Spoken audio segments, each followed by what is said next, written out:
Okay, ladies and gentlemen. First of all, I'm really happy to be here at the International Salon third time. I'm happy to be with Anglos. I have a family background that comes from there. Now, what am I offering? I'm leading a union which is a combination of two parties. Labour is the party that founded this country.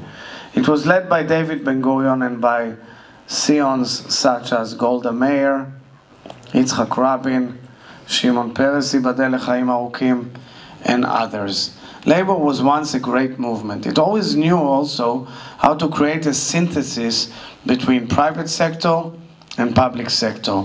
Yes, it stemmed from the socialist movement, but it advocated equality on the one hand and growth of the economy on the other. In fact, during Rabin's time or Barak's time, we had the highest rate of growth in the economy, let alone in the 60s during Eshkol's time. And what has happened is that the inner social fabric has been fragmented. People strive for more personal pursuit of happiness on the account of the many. And this led to certain, I would say, structural problems within our system, whereby the biggest parts of the economy enjoyed more. A certain group in the economy enjoyed much more, especially growth of capital rather than growth of income.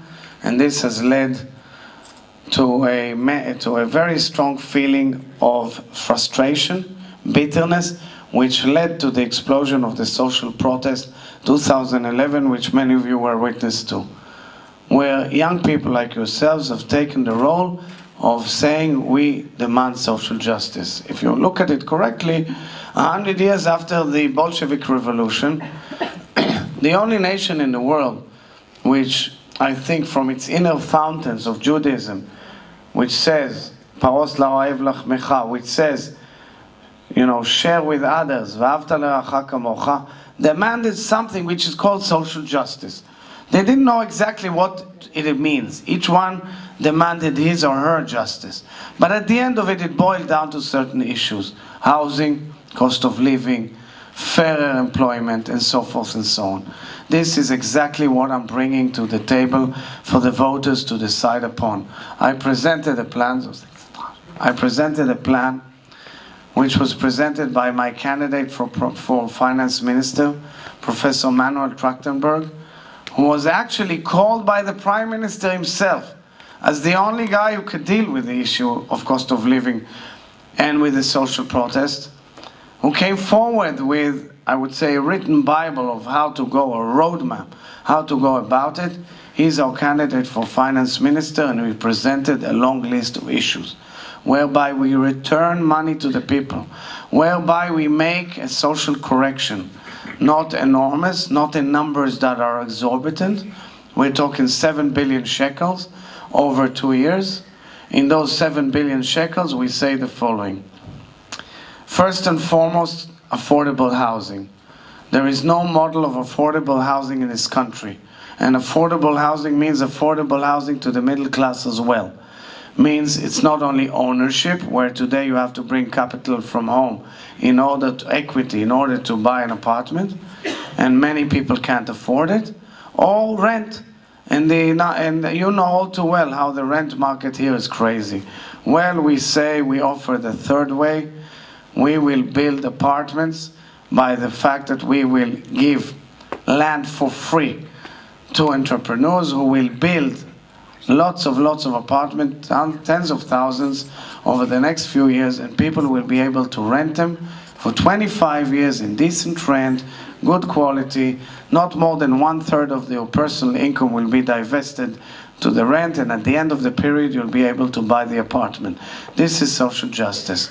We will also slash the tenders of the Israel Land Authority, which are unbelievably expensive. Just to give you an example, Kfar Saba, Nes Ziona, Mevaseret, cost of the land in the bids of the Israel Land Authority per one apartment, 800,000 shekels or 1 million shekels before you put the first brick on. This is really robbing the people, nothing else. We will also complete approve plans for apartment building for 50,000 units a year for the next 10 years, and we will intervene in the rent market as well. And I come to this moment after a long career, and I tell you, Israel has only one choice. For those who want to change Netanyahu, I'm the only alternative. And I tell people, do not waste your votes on other parties, because at the end of it all, it will be the President of Israel who will have to delegate to either me or Netanyahu who will form the next government. And for this, we need to be as strong as ever.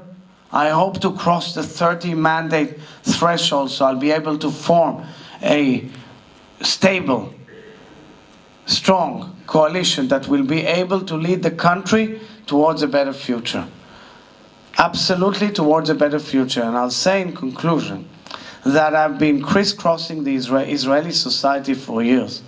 And I believe that all parts of our society are simmering from within, are asking questions, are debating, want to break glass ceilings and want to be in the highway of Israeli society.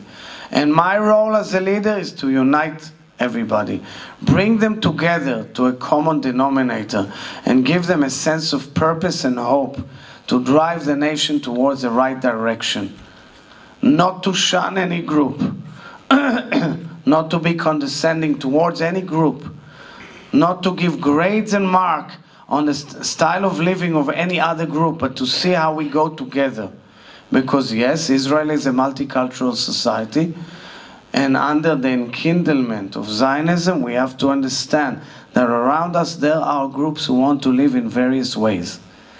And the basis of the we living together has to be our democracy, our pursuit of social justice, and our pursuit for peace with our neighbors.